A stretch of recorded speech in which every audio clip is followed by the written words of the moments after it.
They exiled Kwame Nkrumah. They assassinated Patrice Lumumba.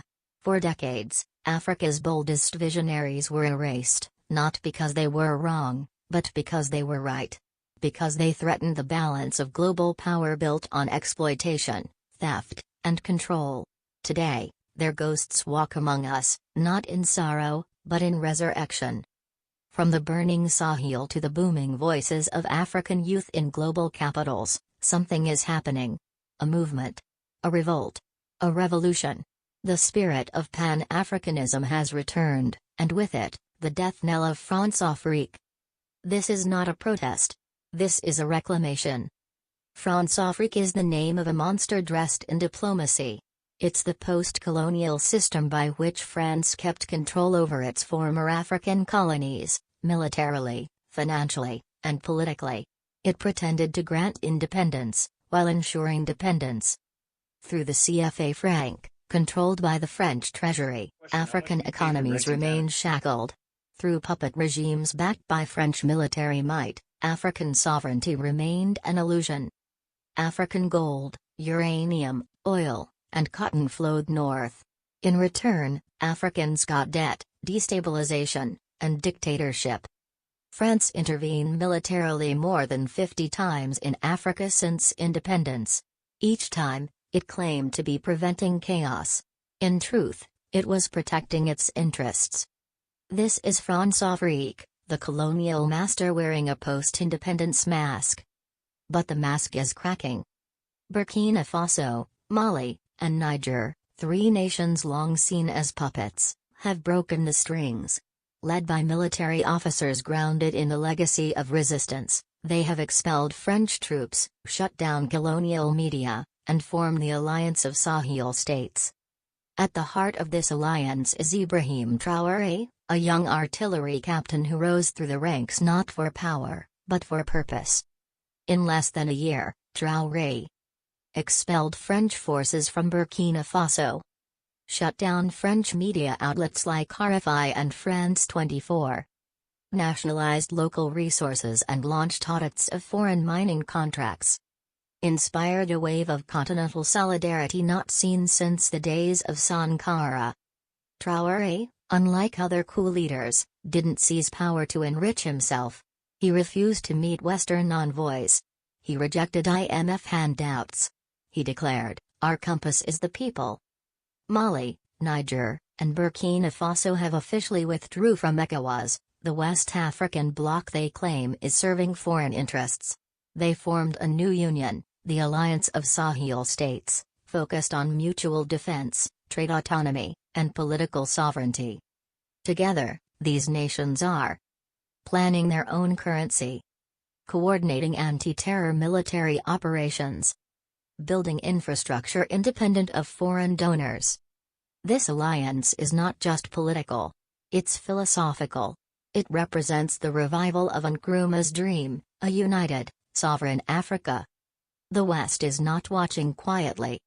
From CNN to Le Monde, Traoré and other Sahel leaders are painted as threats to democracy. The same media that ignored French-backed corruption now accuses these revolutionaries of dictatorship. But the people see through the lies. Social media campaigns by African youth are dismantling decades of propaganda. TikTok, Twitter, and YouTube have become weapons of resistance. Africa's chaos was not born in the Sahel. It was designed in Paris, Washington, and Brussels. In January 2025, after a U.S. general accused Traoré of diverting gold, African youths across the globe erupted in protest. They held signs that read, "You killed Sankara. You won't kill Traoré.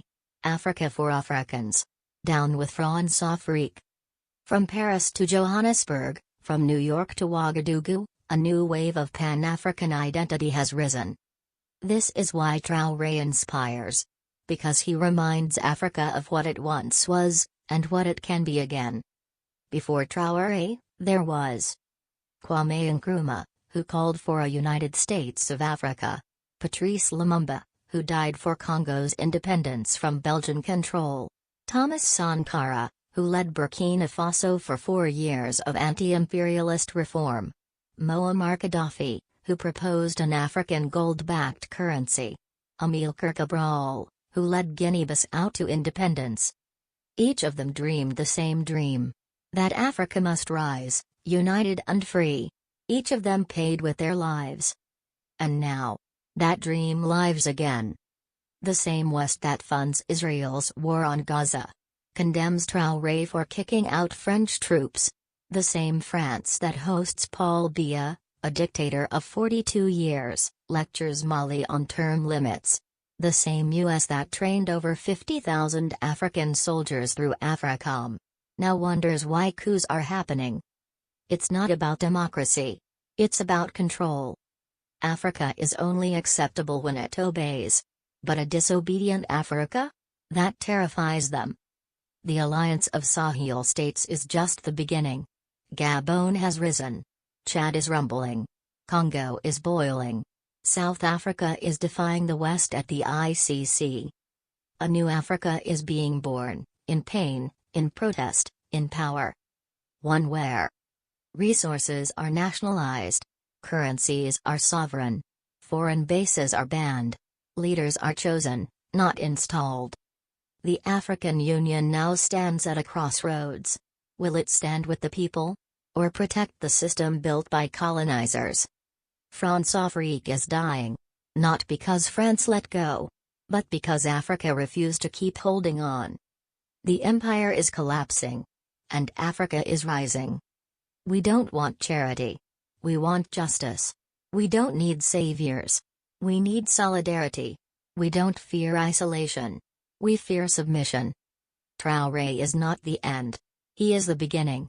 And the revolution will not stop in the Sahel. Because Africa is not waiting to be free. Africa is standing to be sovereign. Glory to Sankara. Power to the youth. And may the blood of the past water the freedom of the future.